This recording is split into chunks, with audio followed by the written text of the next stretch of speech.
Good evening, welcome to Jake's Surf and Mirth.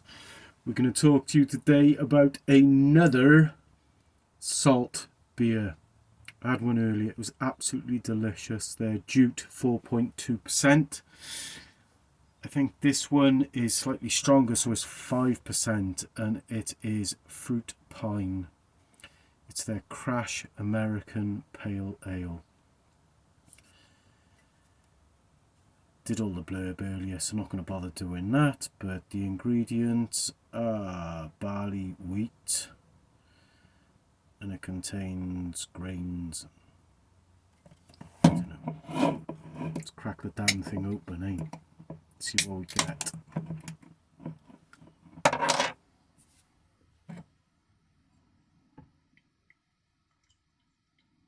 So earlier, the beer I had by these, the IPA at 4.2%, was absolutely delicious. You can go back and watch what I had to say about it, obviously.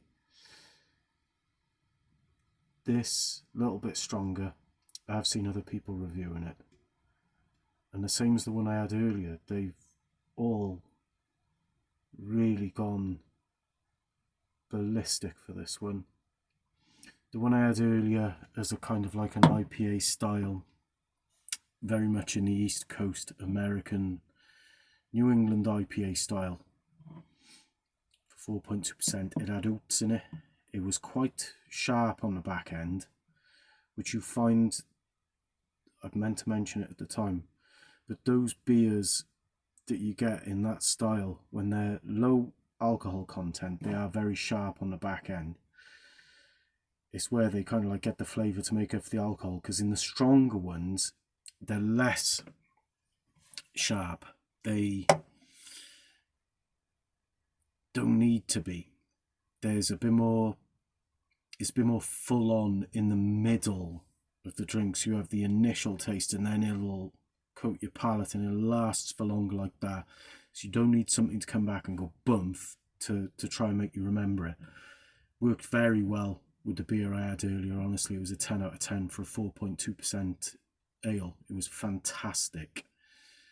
I'm hoping for good things from this one. Let's see what we're getting. So again, we're getting the passion fruity mango side of fruit coming through off the top of this. Pineapple.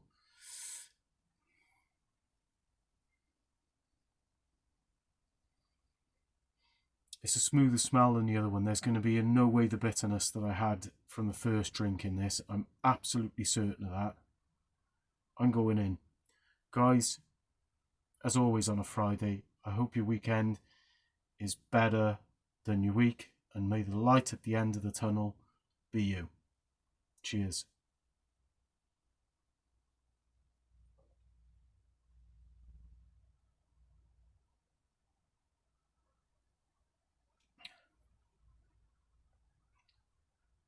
Yeah. It's very much as predicted, and also the back end of this is orangey. It's blood orange. And very good it is too. It does have bitterness at the back end, but nowhere near the bitter kick than the other one.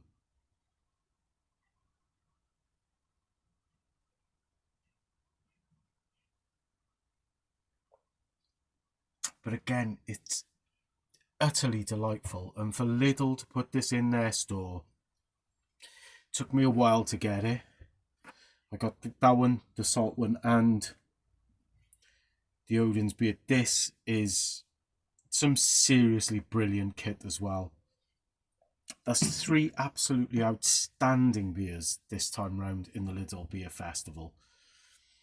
The other beers that have been there that I've tried weren't as good, but they're just as interesting. They're not the stuff that you're drinking day in, day out down your pub. It doesn't matter if you drink something you don't particularly like, because you're still getting quality off them, even if you don't like them. You know that there's been care gone into them. They're not generic Carling or something like that. Someone in a brewery somewhere is trying to do something with their life to burst through, and they're not going to do it by producing like bog standard lager. I mean, all those breweries have got to do to increase their production is go like that, up, down. These guys don't stand a chance if they do that. So support them. It's really important. And they're doing wonderful things, these microbreweries.